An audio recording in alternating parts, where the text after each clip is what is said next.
finding your sweet spot and really doubling down on that. And then you can become an expert in it. Mm-hmm.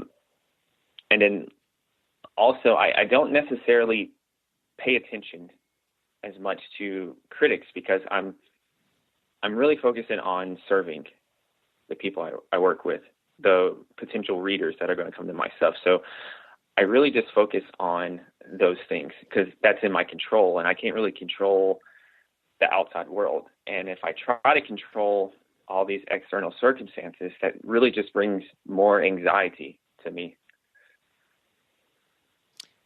Yeah, and we talk about just putting on our blinders and walking down a path with the blinders on. In business, I've always done that because if you firmly believe in your product and what you're doing, it doesn't matter what other people are doing. You're going to succeed at it if you have the patience, the consistency, and at the end of the day, you're offering it, whether it's a level of service, a quality product, or something unique for the marketplace. So I completely agree with the blinders and ignoring the critics. When I look at your website, you're well-rounded in terms of the things that you offer. Where did you start with, or what was the first offering that you had as you stepped into this new business?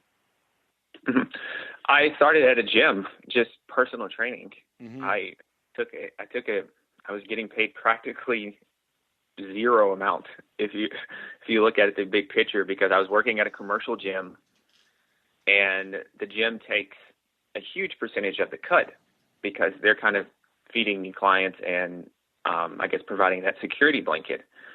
And I remember this one instance where I had a friend talking to me, and he was saying that a year ago you were in medical school and you have a master's also now, and you're working at this job where you're probably more qualified by on paper than your manager.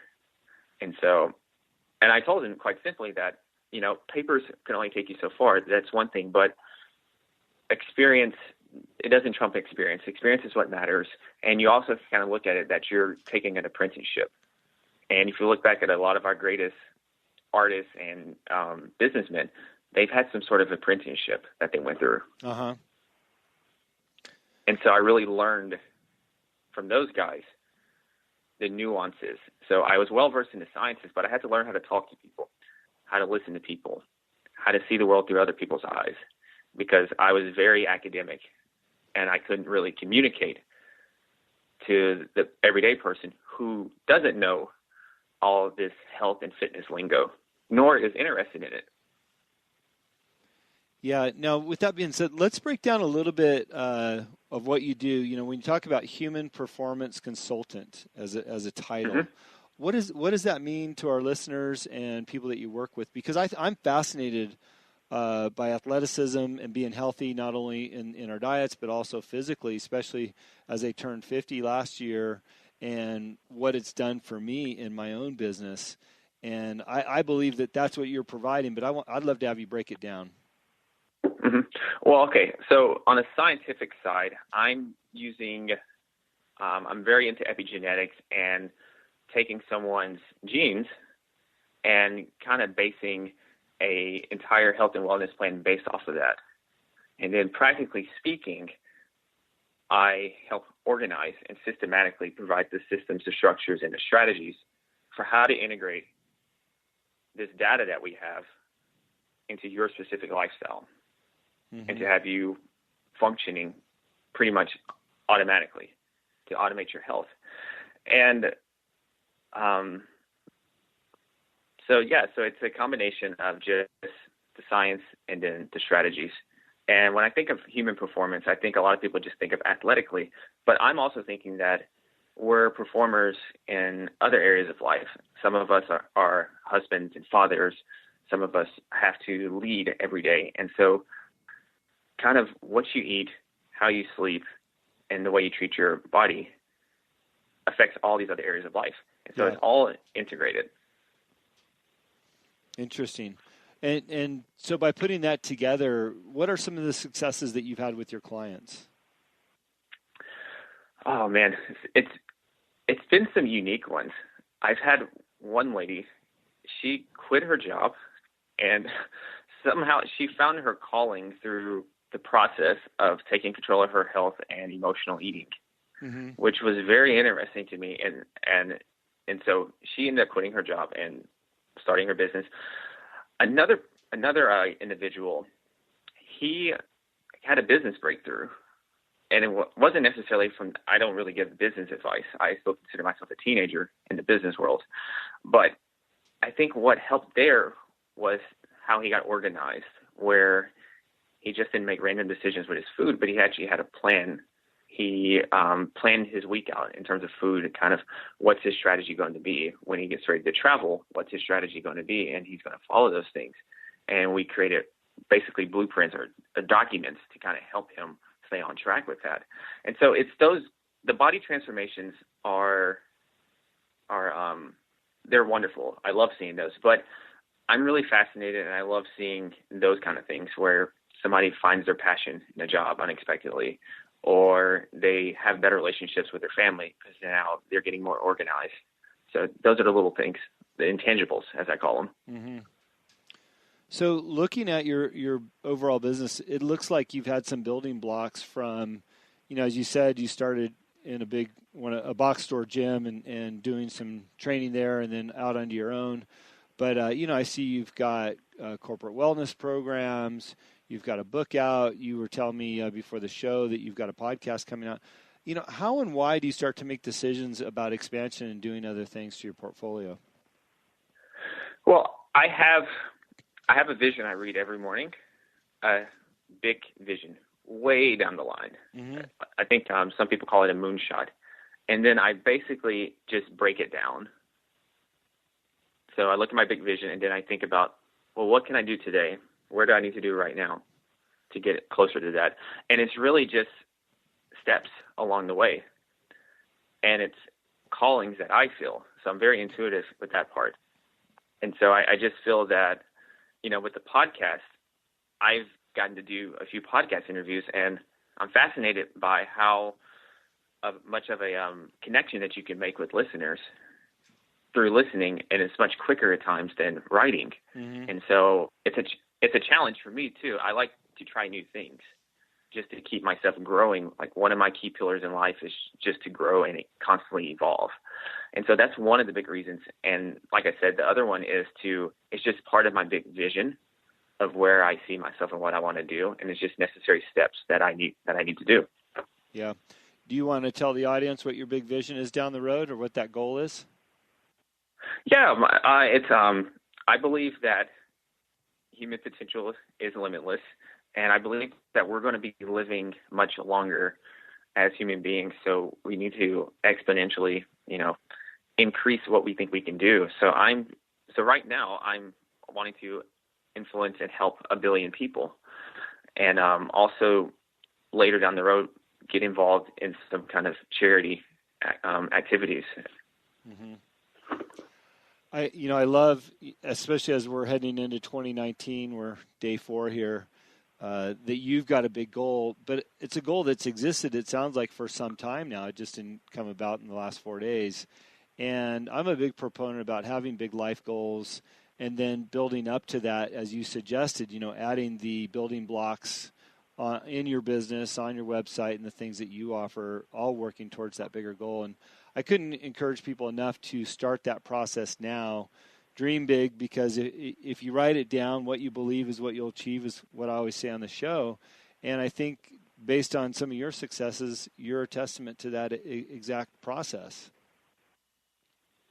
Yeah, it is so critical to get it down on paper and to review it often, to constantly remind yourself, because it's so easy to get distracted with the everyday activities. Everything's vying for our attention everywhere we go, whether we're on the computer, whether we're out in public, something is vying for our attention. And it's easy to get swayed away. It's also easy to, when you do set a goal, to kind of get distraught about it because maybe things aren't going your way. And so that's why it's also, as you're writing that goal, to kind of have some mini building blocks, as you said, to kind of pick up some wins and to get momentum going. Because I think momentum is one of the most powerful tools to achieving any of the goals that your listeners are going after. Mm-hmm. So in your morning routine, as you suggested, every morning you go through that. Can you talk us through that a little bit, or give us some tips on how we should be scheduling our morning out as it relates to, focusing on our goals and getting our day started appropriately? Yeah. So my morning routine pretty much covers what I call the 7 core pillars of energy. Uh-huh. And I will quickly run through all 7 and then give you an example of what I do for each one. Sure. So it's mission, mindset, physiology, performance, presentation, environment, and relationships. So the mission, some people call this the purpose. I just call it a mission because it feels more like a superhero, and I'm a big comic book person. So my mission, I simply review my life vision and my my professional vision. I review that to kind of get my mind squared away. And this is before any kind of work or internet activity is going on. Mm-hmm. I have to get my mind in the right headspace. And then number 2 is the mindset pillar. And for me, this is simply meditation and a little bit of journaling, which is simply probably writing a few things that I'm grateful for and maybe a sentence or 2 of how I'm feeling today. How's my energy right now? And physiology is just different things for my health. So that's going to be 12 to 16 ounces of room temperature water. And then I'll probably do some push-ups, or if the weather's okay outside, I'll go for a quick 5 to 10 minute walk just to get some light and kind of to wake myself up a little more. Uh-huh.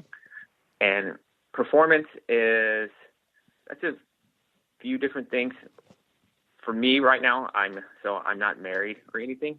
So my performance is just, I'm reviewing different things on my health tracker, kind of how my sleep was, kind of how my body's feeling, looking at those things, and then looking at over some work numbers.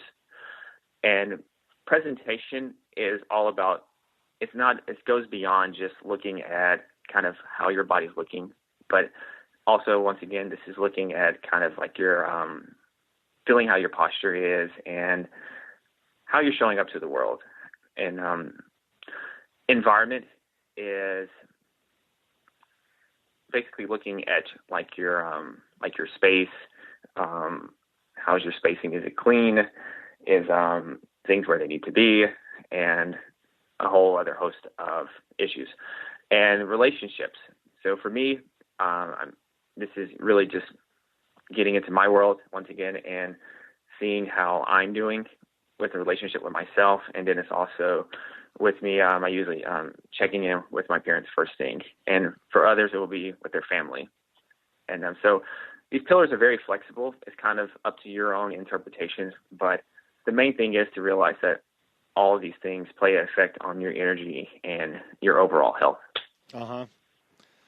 And I think routines are important, to get yourself, as you said, in the right mindset and how you're going to present yourself to the world.